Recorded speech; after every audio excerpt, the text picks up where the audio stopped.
Nice. That's one of them new Ben Franklins you count there, baby Bob. You don't stop. Gotta get that money.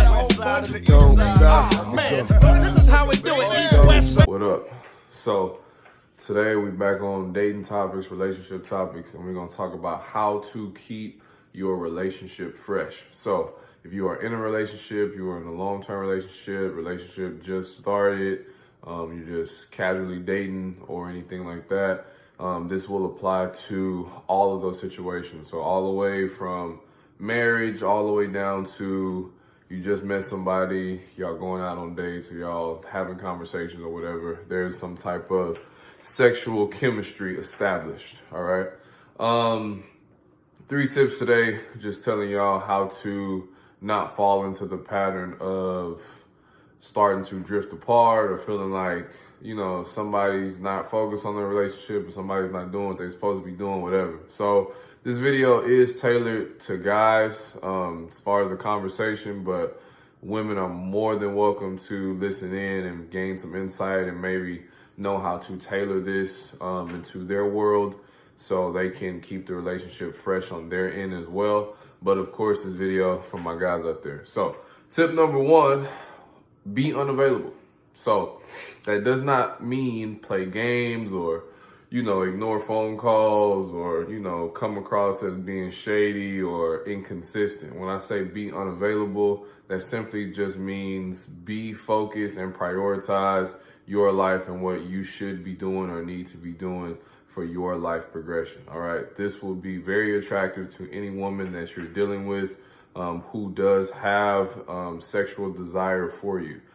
Any woman that makes, you know, if she's upset with this or if she doesn't like the fact that you're, you know, focused on what you got to do, chances are she's pretty immature or she's operating in a heavy masculine frame and wanting to control you and use you for whatever role or void she's trying to fill in her life, and she doesn't actually respect you. So by respecting yourself first and staying on top of your things first, it will naturally limit the amount of availability you have to her. So, you know, she's calling you all times of the day or she's texting you all the time. It doesn't mean you ignore phone calls or ignore texts. It just means that your top priority needs to be what you have to do. So if you're in the middle of doing something, or if you're really focused on something, or if you're checking off your boxes for things you need to accomplish for your daily activities and daily goals, do not get in the habit of putting your life on pause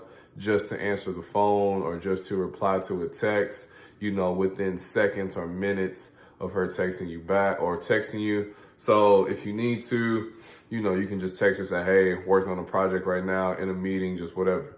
You know, and most of those things come in like little template, you know, really short text messages. And like I said, if she does not respect that or cannot respect that, then she's probably really not into you. She's just staging herself or presenting herself to be into you, but she's either very immature or she has ulterior motives that really don't align with your purpose as a high-level man anyway, all right? And if you're trying to explain this to women, you want them to understand that your mission as a man is to operate in the highest masculine frame, and you want her to be operating in the highest feminine frame. So if she's someone who's always calling, always checking up on you, always, you know, seems to be trying to manage your day or manage your task or trying to figure out what you're doing all the time, she needs to understand that she's operating in a masculine frame and trying to assert dominance on the situation or trying to put you in a position of her subordinate, and that is not your role as her man, especially not as her man or a man in a sexual, a mutually sexual, intimate relationship, all right? So you're not her child, you're not her dog or puppy or pet or some shit. You know, she doesn't need to manage you, and she needs to understand that. If she's struggling to understand that, or if she seems really stubborn in that way, like I said, she's either really immature and or she's operating in a heavy masculine frame, either due to low attraction level for you or a lot of poor patterns of behavior on her part, or maybe some baggage or something she's not over, or, you know, she could be, you know, really attracted, you know, to women, and she wants to be like the masculine role with really another woman, but she's conflicted because she likes the stimulation from a man, but that's a whole nother video. So anyway, if she's operating in a heavy masculine frame and she's unwilling to compromise or communicate with you through why that's a no-go, then she's probably not the one for you in any capacity. Marriage, casually dating, F-buddies, whatever. You know, that's just going to be a headache all the way around, all the time. So just go ahead and peacefully let that go. All right. Let's see. Number 2. I fucked up. Scroll too far. Okay. Number 2. How to keep shit fresh is make sure that you're always positioning things to do what you want to do. All right. So once again, this sounds very self-centered and very selfish and like a really bad thing to say. So as always, let me explain. Do what you want to do. So understand the nature of a woman and understand the fundamental needs that she wants. So the nature of a woman is to feel validated, to feel appreciated. Fundamental needs, everybody got to eat. Everybody want to have fun. Everybody want to do stuff. You know what I'm saying? So specifically, those things need to cater to what you want to do, and you need to make sure you're initiating things that you want to do with the consideration of her as a person specifically as well. So, you know, they want to go on dates, they want to eat, they want to travel, they want to do all that goofy money spending type shit. So what you do is you set out dates in advance, or you tell her what it is y'all are going to do together, and you make it a thing. This shows you taking initiative. This shows you, you know, putting your nuts on the table, or this shows you really standing up and being a man in her eyes, and she can follow your lead because you're creating a plan for her to follow.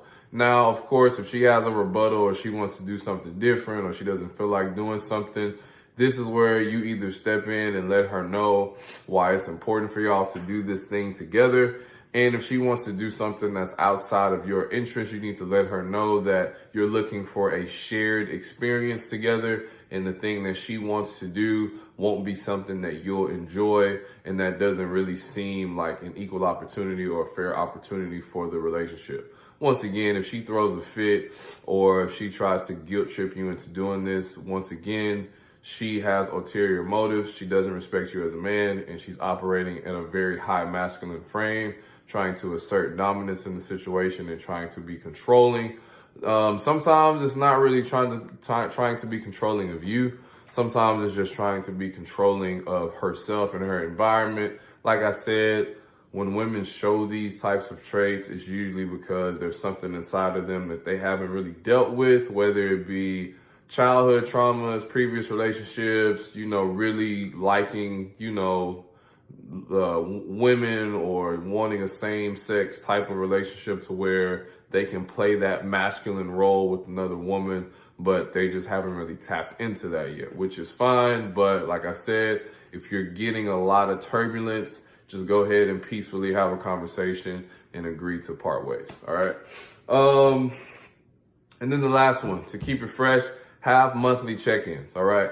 This stops both parties from becoming complacent or taking anyone or any person in the relationship for granted. So a lot of times we get into autopilot mode once we're past the honeymoon phase.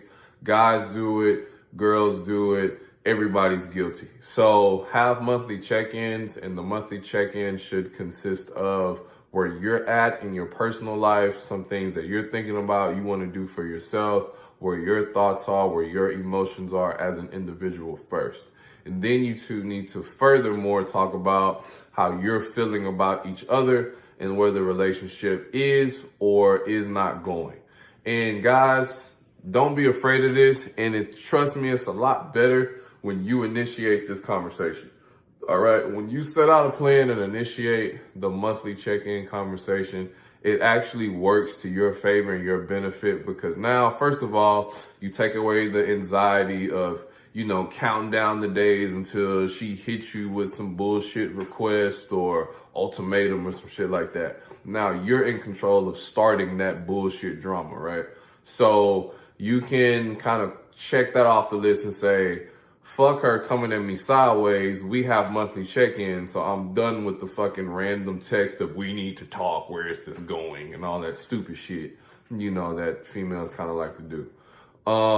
Also, what it does too is that it keeps you honest and keeps you at a high masculine frame, because you now have to always be straightforward and righteous about what it is, what you're feeling, where your mind's at, where you're going. And like I said, be willing to have that abundance mindset and know that if you reach a point where the relationship is not of benefit to both parties, or if it seems one-sided, either way, one-sided for you or one-sided for her, or things are not working out, you're not caught in this guilt trip or shame or, you know, anxiety or just whatever, and trying to hold on to something that may have died, you know, 3 months ago, but y'all are both operating in a scarcity mindset or in a wins and losses mindset, and you're not thinking abundantly. Because I tell you from experience, just because you're not intimate with somebody doesn't mean that you still can't have them in your life at a healthy place from a distance, of course. So it doesn't have to be sexual. Some people are just better off as friends. And of course, you may still find that person attractive, you know, naturally, just because at one point y'all were sexually intimate, but that doesn't mean that the sexual relationship has to continue. Of course, there will need to be boundaries that are set if you decide to do this with the person you're dating, or you used to date, or an ex or something like that. That's a whole nother video topic as well. But have monthly check-ins just to make sure that you guys are on the same page, because the worst thing as a man is to feel like you got all your shit together, and out of nowhere you get some goofy ass text, or she starts acting distant or funny or stupid or just whatever, or starts talking to you crazy. And now as a man, you know somebody else is in the picture, but she's lying about it because she don't want to tell you, but you already know what the deal is. You know the rules of the game.